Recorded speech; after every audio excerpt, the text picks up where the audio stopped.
Just picture this for a second. What if everything you thought you knew about Jesus' teachings was just a tiny sliver of the whole story? Imagine a lost gospel, hidden away for centuries, packed with secret sayings from the Galilean master that never made it into the canonical gospels we're familiar with today. This isn't just some wild what-if scenario. It's a historical reality that's kept scholars of early Christianity on the edge of their seats for decades.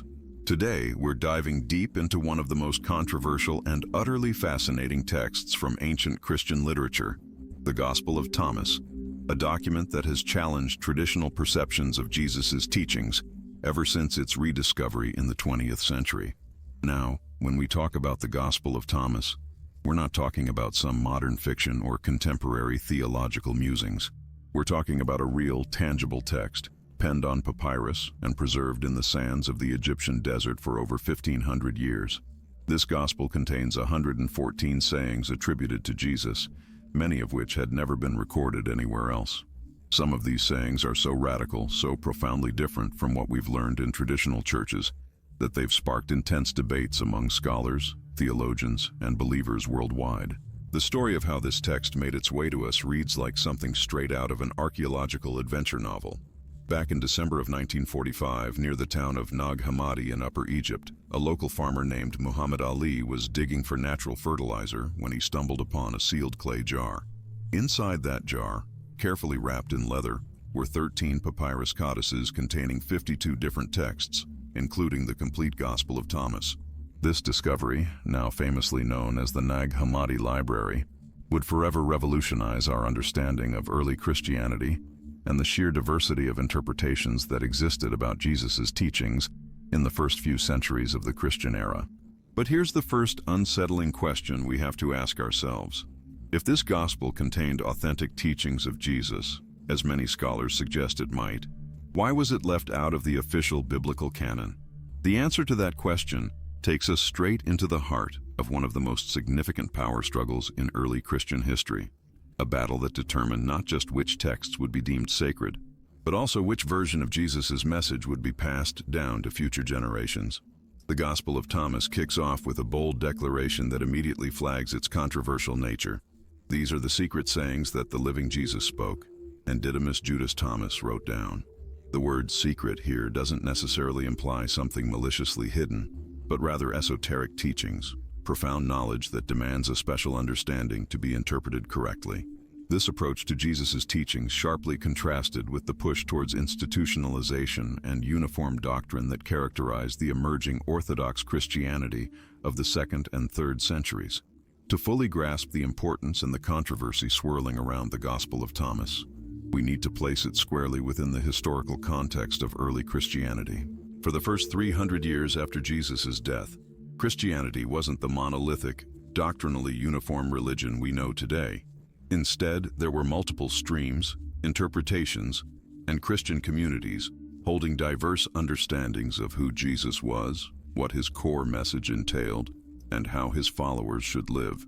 Some of these communities emphasized the importance of direct mystical experience, while others focused on institutional organization and clerical authority.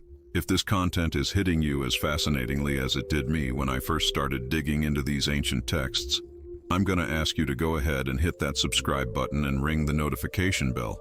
Every week, we're exploring these historical mysteries together, the ones that have shaped our understanding of the religious and spiritual world.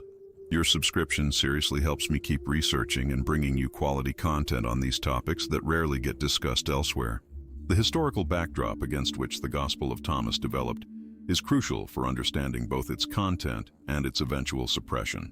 Throughout the 2nd century, Christianity was spreading rapidly across the Roman Empire, but this expansion wasn't uniform or doctrinally consistent. Different regions cooked up their own particular interpretations of Jesus' teachings, and various leaders championed specific visions for how the Christian community should be organized. In this atmosphere of theological and practical diversity, texts like the Gospel of Thomas thrived in certain communities, especially those that valued the individual pursuit of spiritual knowledge over strict adherence to doctrines laid down by ecclesiastical authorities. The community that preserved and passed down the Gospel of Thomas seemed particularly keen on Jesus' teachings that stressed personal transformation and discovering the kingdom of God within the individual. This approach clashed with the emerging trend in other Christian communities towards institutionalization, clerical hierarchy, and doctrinal uniformity. While the communities that would eventually shape Orthodox Christianity emphasized the importance of apostolic authority, ecclesiastical tradition, and adherence to specific creeds, those who valued texts like the Gospel of Thomas appeared more invested in direct spiritual experience and a personal interpretation of the Master's teachings. Recent academic deep dives have revealed that the Gospel of Thomas was likely composed sometime between 50 and 120 CE, Common Era, placing it squarely in the same time frame as some of the canonical Gospels. This early dating has been one of the most significant factors in the debate over the text's authenticity and historical importance. If the Gospel was indeed put together that early, it would mean its teachings represent a very ancient tradition about Jesus' words, possibly even independent of the traditions that gave us the Gospels of Matthew, Mark, Luke, and John. Comparative studies between the Gospel of Thomas and the canonical Gospels have unearthed both striking similarities and significant differences. Some of the sayings in Thomas have nearly exact parallels in the New Testament Gospels, while others are completely unique. This blend of familiar and unfamiliar material has led scholars to float various theories about the relationship between Thomas and the other evangelical sources. Some argue that Thomas represents an independent tradition that developed alongside the sources we know, while others suggest the author of Thomas had access to written sources similar to those used by the canonical evangelists. The specific nature of the content in the Gospel of Thomas uncovers a theological perspective that genuinely challenges many traditional interpretations of early Christianity. The text consists entirely of sayings attributed to Jesus. No narrative, no descriptions of miracles, no accounts of the crucifixion or resurrection. This unique structure suggests the community that preserved this gospel was primarily interested in the Master's philosophical and spiritual teachings, rather than the historical or soteriological aspects that dominate the canonical Gospels. Archaeological and philological research has shown that many of these sayings emphasize the importance of self-knowledge and an inner quest. For instance, one of the most frequently quoted passages states that the kingdom of heaven is both within and without each individual, and that those who know themselves will find this kingdom. This particular teaching stands in stark contrast to the more institutionalized interpretations of Christianity that stress the need for ecclesiastical mediation to achieve salvation. Specialists in biblical studies have pointed out that this individualistic approach to spirituality was common in various currents of religious thought in the first century, including certain schools of Judaism, emerging Gnosticism, and various Hellenistic philosophies circulating throughout the Mediterranean world.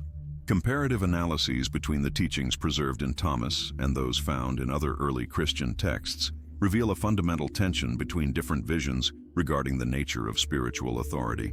While the canonical Gospels frequently depict Jesus establishing specific authority structures, appointing particular leaders, and emphasizing the importance of an organized ecclesiastical community, the Gospel of Thomas seems to present a more individualistic and less institutionalized view of the spiritual path. This difference isn't just academic. It represents distinct fundamental philosophies about how religious life should be organized and who holds the authority to interpret divine teachings. Historical documents from the 2nd and 3rd centuries show that these theological differences sparked significant conflicts within early Christian communities, with various ecclesiastical leaders fervently arguing for their particular interpretations. The political and cultural context in which these theological debates played out also had a crucial hand in determining which perspectives would eventually prevail and which would be marginalized or suppressed. The Roman Empire, initially hostile towards Christianity, gradually became more tolerant and eventually officially adopted the Christian faith under Emperor Constantine in the 4th century. This political transformation had profound consequences for the evolution of Christianity, as the need to forge a unified imperial religion demanded a degree of doctrinal uniformity that hadn't existed before. Texts that promoted individualized interpretations or challenged established authority structures became problematic within this new political landscape. Historical investigations have documented how imperial and ecclesiastical authorities collaborated to establish official canons, suppress texts deemed heretical, and create institutions capable of maintaining doctrinal uniformity across the vast imperial territory. The accidental preservation of the Gospel of Thomas in the Nag Hammadi archives represents one of the most significant instances of early Christian texts surviving outside the official channels of ecclesiastical transmission. Archaeological studies have revealed that this library was deliberately buried, likely to shield these texts from destruction during periods of religious persecution.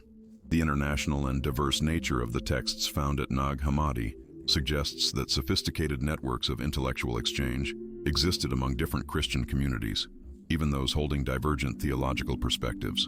This evidence challenges traditional narratives that portray early Christianity as doctrinally uniform from its origins, revealing instead a much more complex landscape of theological debate, ritual experimentation, and interpretative diversity.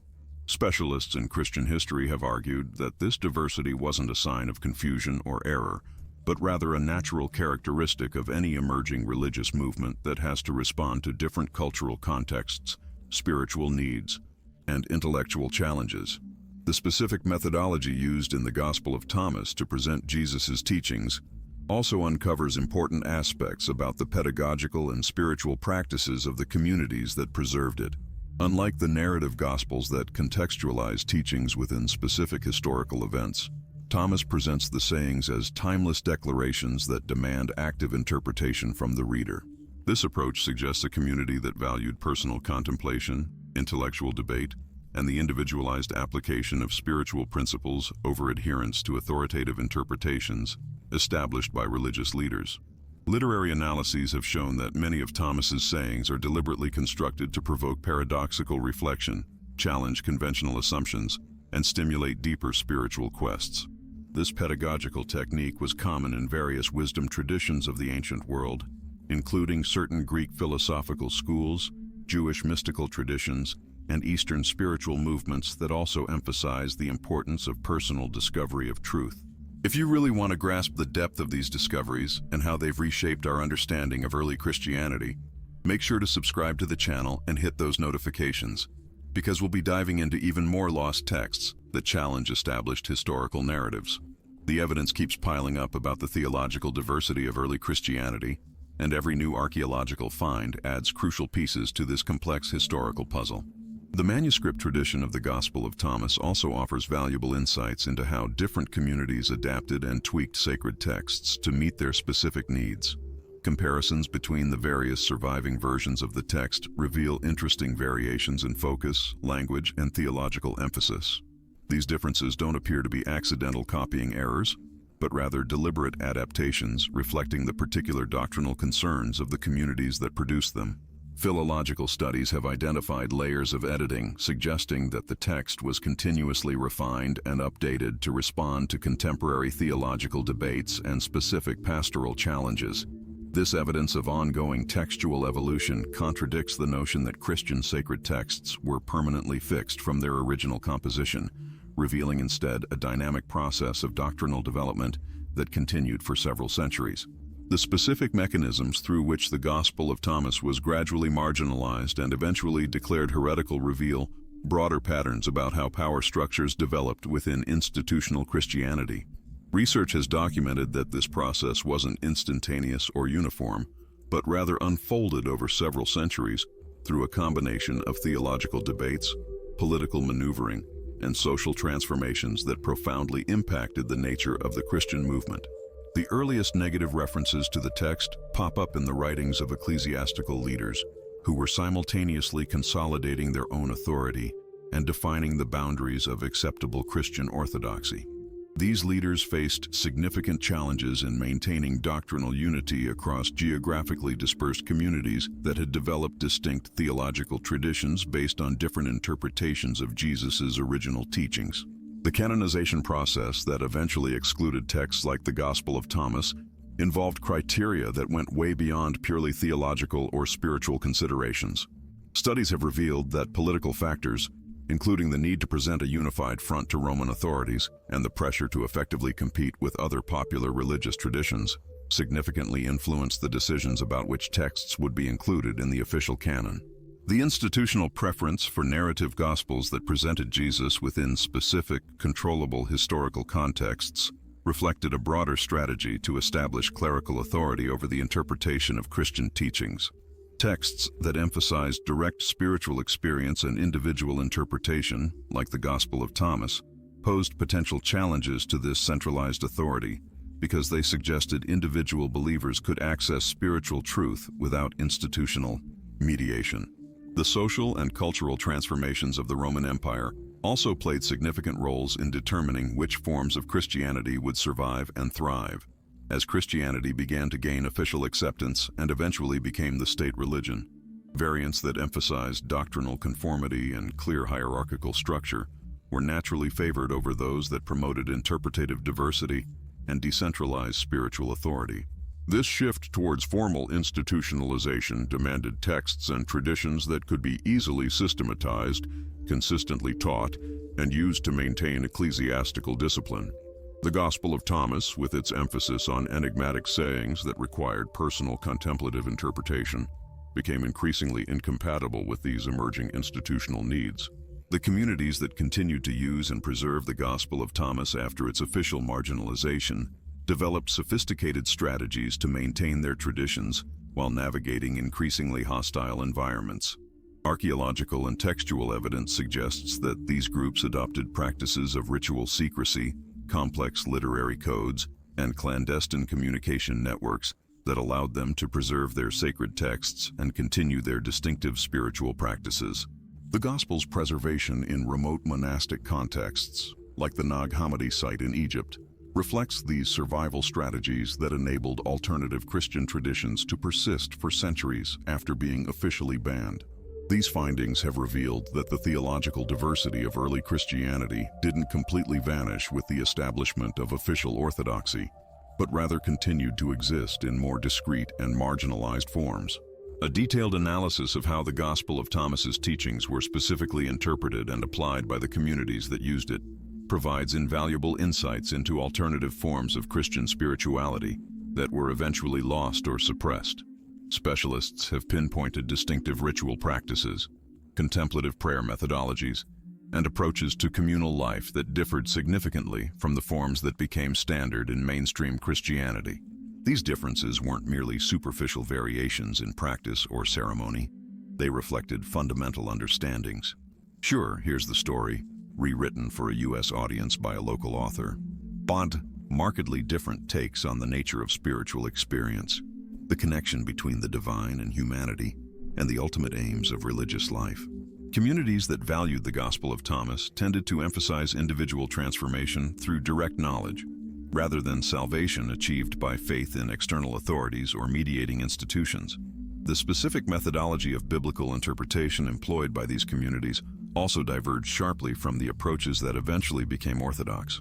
Instead of seeking literal or historical meanings in the texts, interpreters of the Gospel of Thomas developed sophisticated hermeneutical techniques that highlighted symbolic, allegorical, and mystical levels of understanding.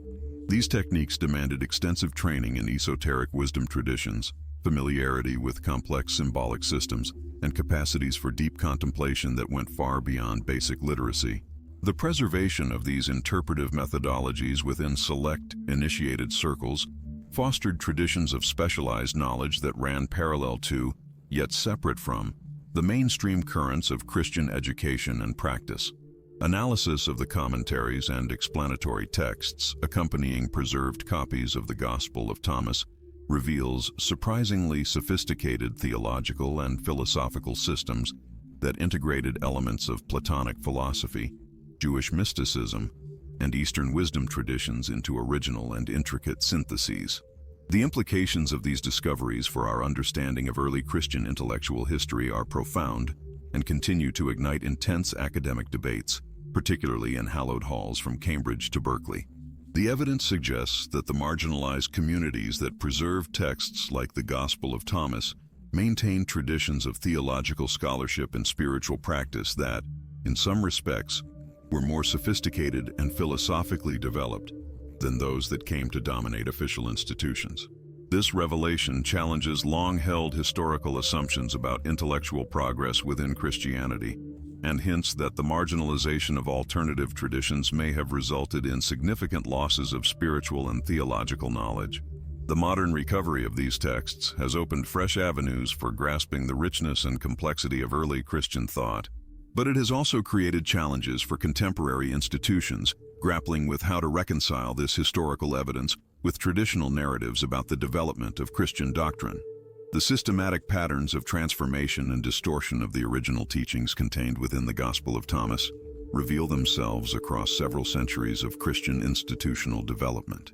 Detailed investigations have documented how core concepts, which originally underscored direct experience of the divine, were gradually reinterpreted to support hierarchical authority structures and institutional control. This process wasn't accidental or a natural evolution. Rather, it followed deliberate strategies designed to consolidate ecclesiastical power and eliminate interpretations that could challenge centralized authority.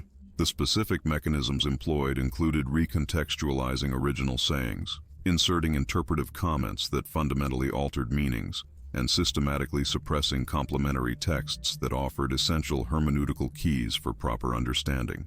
Historical documentation preserves evidence of intense debates that flared during the 2nd and 3rd centuries over the appropriate interpretation of teachings attributed to Jesus, teachings that emphasize the inherent divine potential within each individual.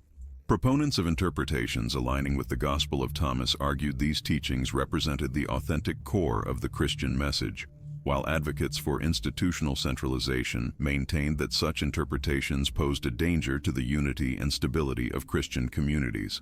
Records of these debates reveal that objections to Thomistic-type teachings weren't primarily based on theological or doctrinal concerns, but on practical considerations regarding the maintenance of social order and church authority. Critics argued that if individuals could access divine wisdom directly without institutional mediation, traditional structures of religious leadership would become unnecessary and potentially unstable. Analysis of manuscripts preserving early versions of texts, later altered or suppressed, shows consistent patterns in the types of modifications implemented. Teachings emphasizing the individual capacity for spiritual enlightenment were systematically replaced by formulations that demanded priestly or institutional mediation. Concepts concerning the divine nature of human consciousness were reinterpreted to stress a fundamental separation between the human and the divine, requiring specialized intermediaries for any meaningful communication. Contemplative practices that enabled direct experiences of altered states of consciousness were reclassified as dangerous or heretical, supplanted by rituals that emphasized group participation under clerical supervision. These changes didn't represent natural evolutions in theological thought, but strategic interventions engineered to maintain specific power and control structures. The preservation of original versions in remote monastic libraries and private collections has allowed modern researchers to reconstruct many of the alterations that occurred during these formative periods. Comparative studies reveal that modifications followed predictable patterns reflecting specific institutional objectives rather than genuine theological concerns. Teachings promoting individual spiritual autonomy were consistently altered to emphasize dependence on external authority structures. Concepts suggesting multiple paths to spiritual understanding were simplified to promote doctrinal conformity. Practices requiring intensive personal development were replaced by observances that could be monitored and controlled by institutional authorities. Ever wonder why certain teachings, seemingly fundamental to Jesus' message, almost completely vanished from mainstream Christian traditions, while others became central to official doctrine? Historical evidence suggests these selective processes didn't reflect the theological importance or historical authenticity of the teachings involved, but rather their compatibility with specific institutional objectives. Research has identified systematic patterns in which teachings promoting direct spiritual experience were marginalized, while those requiring institutional mediation were promoted and preserved. This process of artificial selection created fundamental distortions in later understandings of early Christianity and its diverse currents of thought and practice. The impact of these transformations stretched far beyond purely doctrinal or theological matters, profoundly influencing the development of social, political, and economic structures that came to characterize Western Christian civilization. The suppression of traditions emphasizing the individual capacity for autonomous spiritual development contributed to the establishment of social hierarchies that relied on specialized intermediaries for access to spiritual resources deemed essential for our salvation and well-being. Institutions controlling these resources could exert significant influence over multiple aspects of social life, from education and law to politics and the economy. The centralization of spiritual knowledge within specific institutions created systemic dependencies that persisted for centuries and continued to shape the development of subsequent cultural and intellectual traditions.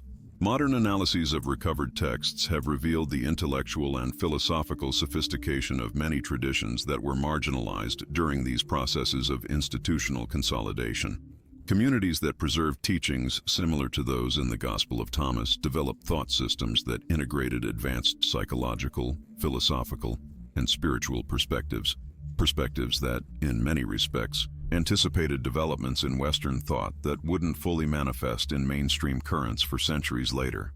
The loss of these traditions represented not only the suppression of alternative theological viewpoints, but also the impoverishment of intellectual and cultural resources that could have significantly contributed to the advancement of human knowledge.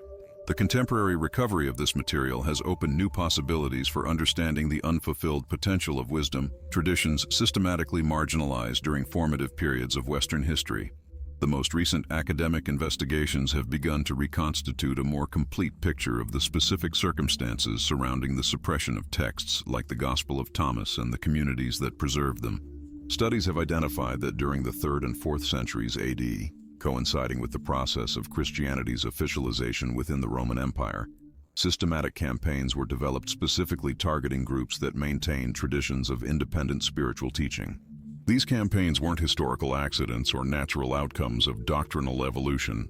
They were deliberate operations that combined political pressure, economic restrictions, and in many cases, direct physical persecution against communities that refused to conform to officially sanctioned interpretations of the Christian message. Administrative documents from the period reveal that imperial authorities collaborated closely with ecclesiastical leaders to identify and neutralize groups they considered problematic for maintaining social and political order. Communities emphasizing direct spiritual experience and autonomous personal development were particularly singled out because their practices and teachings tended to create alternative social structures that operated independently of established hierarchies. These alternative structures represented implicit challenges to authority systems that relied on centralized control of material and spiritual resources to maintain their legitimacy and power. Analysis of letters and official decrees from the period shows that formal accusations against these communities rarely centered on purely doctrinal issues, but typically involved allegations of sedition, immorality, or threats to public order. This strategy allowed authorities to use state power to suppress religious movements while sidestepping public theological debates that might have exposed the underlying political motivations of their actions. Investigations have documented specific cases where communities maintaining teachings similar to those preserved in the Gospel of Thomas were accused of fabricated or exaggerated crimes to justify the confiscation of their property and the dispersion of their members. The sophistication of these operations suggests a level of coordination and planning that points to the presence of powerful interests who perceived these spiritual traditions as serious threats to their long-term objectives. The financial and human resources dedicated to the suppression of relatively small texts and communities were disproportionate to any real threat they might have posed to immediate social or political stability. This disproportion indicates that the planners of these campaigns understood that the ideas and practices preserved by these communities held the potential to inspire fundamental social transformations that could have permanently altered existing power structures. Comparative studies have identified similar patterns of suppression in other ancient wisdom traditions that emphasized the development of individual human potential and direct spiritual experience. Greek philosophical traditions promoting the individual pursuit of wisdom and virtue experienced similar restrictions and marginalization during the same historical period. Schools that taught practical methods for developing advanced psychological and spiritual capacities were systematically dismantled or forced to operate in secret. Texts preserving these methods were confiscated, destroyed, or altered to remove elements that authorities considered subversive or dangerous. Archaeological evidence has revealed that many of these traditions didn't disappear completely, but adapted and survived in modified forms within cultural contexts that offered greater protection against official persecution. Some communities emigrated to peripheral regions of the empire where governmental control was less effective, while others developed secret teaching systems that allowed the transmission of traditional knowledge under seemingly conformist guises with official doctrines. These survival strategies resulted in the fragmentary preservation of elements of ancient wisdom that eventually influenced later intellectual developments in seemingly unrelated contexts. Research has documented the persistence of elements derived from traditions similar to the Gospel of Thomas in medieval mystical movements, alchemical currents, and Renaissance philosophical developments that apparently operated independently of direct early Christian sources. This persistence suggests that the fundamental ideas preserved in these ancient texts resonated with universal aspects of human experience and potential that couldn't be completely suppressed by authoritarian measures, no matter how systematic or comprehensive those measures were. The cyclical reappearance of similar concepts in different historical and cultural contexts indicates that the truths pointed to by these ancient traditions possess an enduring validity that transcends the specific circumstances of their original formulation or expression. The long-term impact of the suppression of these traditions extended far beyond the immediate losses of texts or the dispersion of specific communities.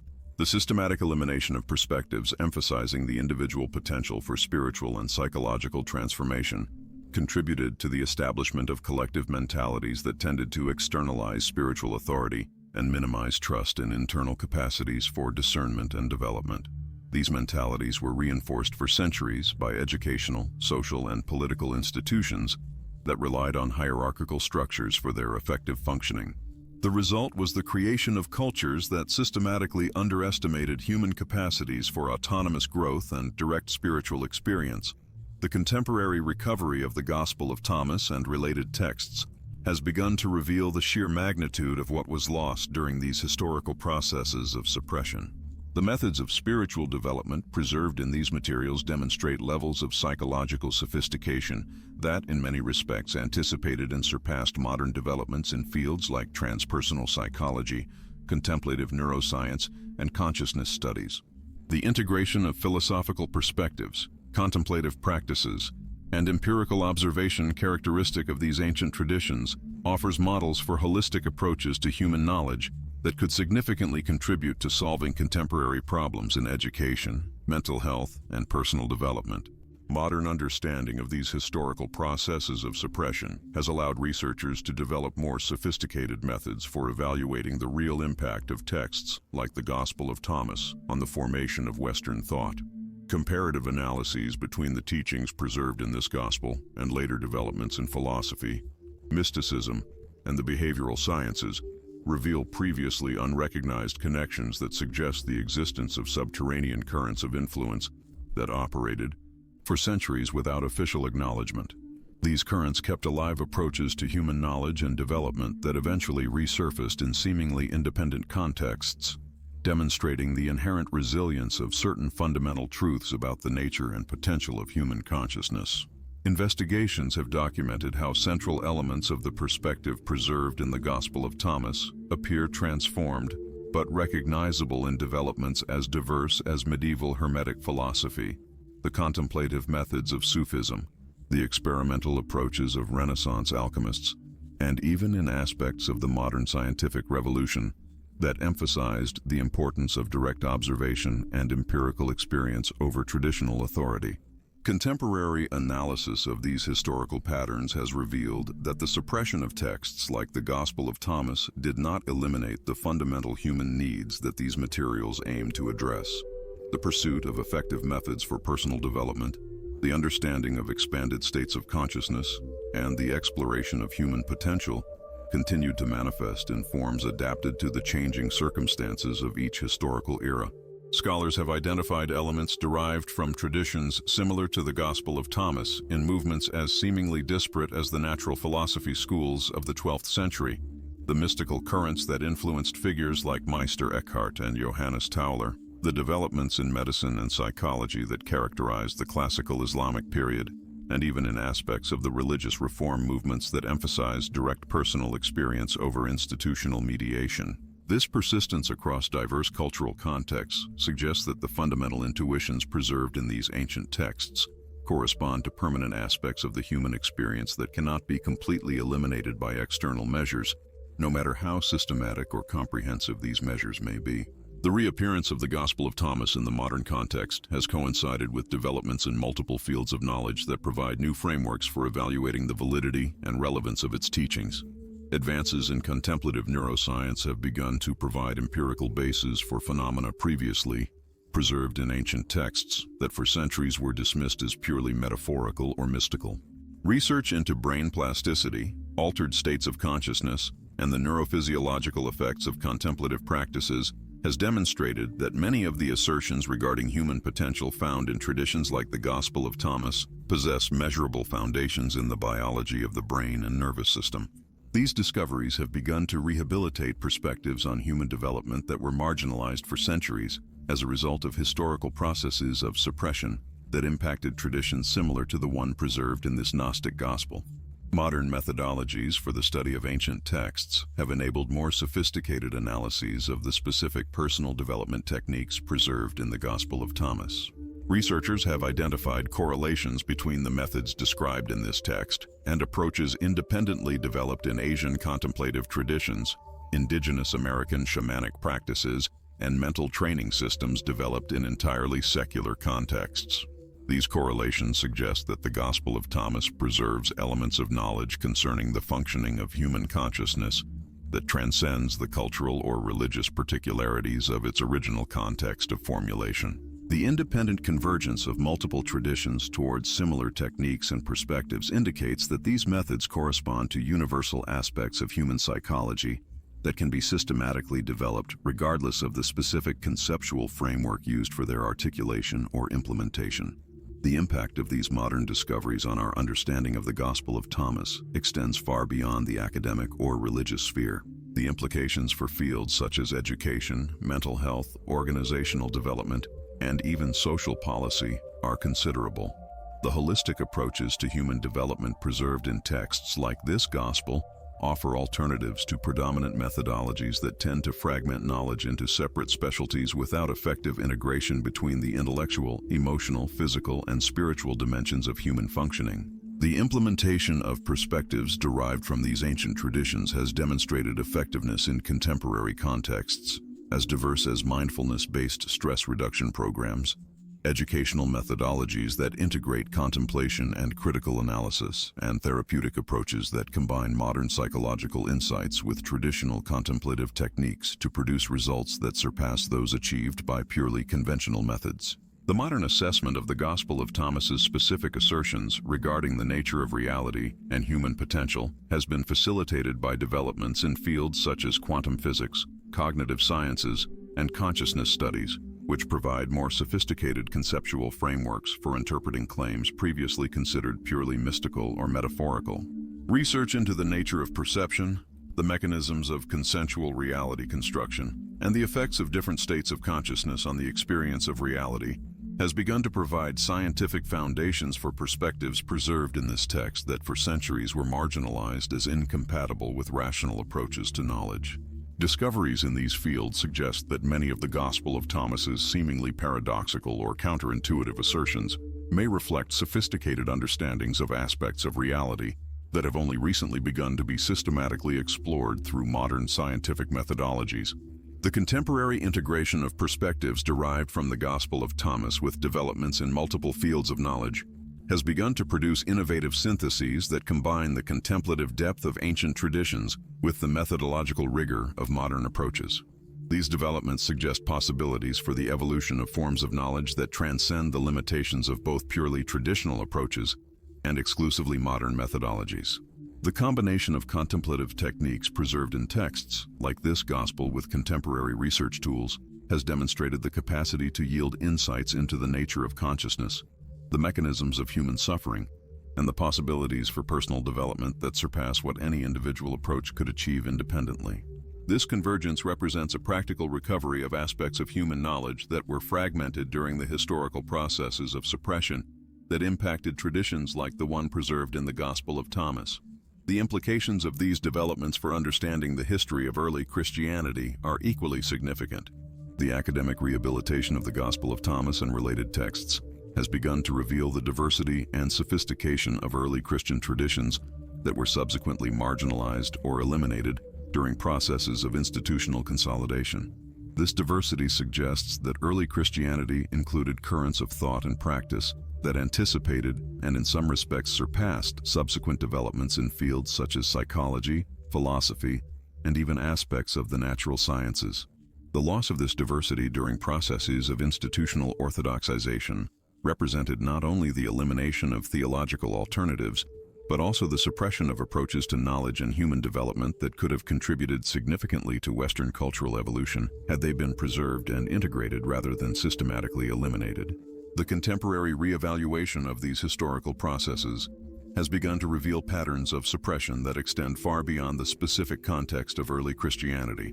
The methodologies employed to marginalize traditions like the one preserved in the Gospel of Thomas appear as examples of broader processes by which dominant institutions have tended to eliminate alternatives that might question the foundations of their authority or effectiveness.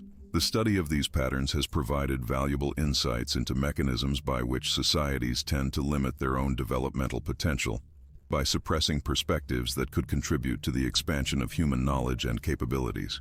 These insights have considerable relevance for understanding contemporary dynamics in education, politics, and social development that continue to operate on principles similar to those that characterized the suppression of traditions like the Gospel of Thomas.